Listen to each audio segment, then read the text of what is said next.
Umog ang meet and greet ni impostor na star Chris Bernal sa kanyang autograph signing para sa FHM Philippines. Hot and sexy na hinarap ni Chris ang kanyang fans.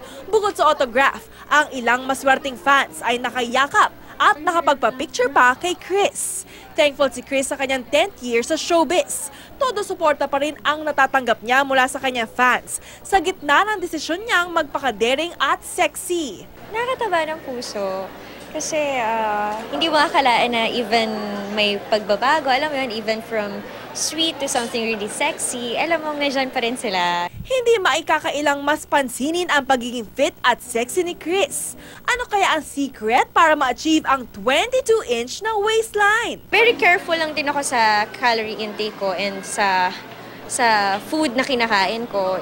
I just don't eat pork and rice. Aminado naman si Chris na umabot na sa 20 inches ang kanyang waistline pero dahil raw ito sa pag-crash diet.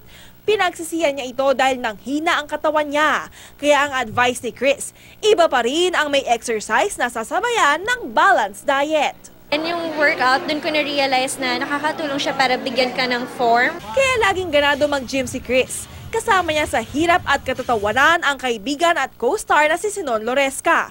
Hindi lang kwela si Sinon mag-exercise. Minomotivate niya ako. May kasama pang humor. So, tawan-tawa. Alam mo yun, enjoy lang. Hindi ko napapansin na nahihirapan ako.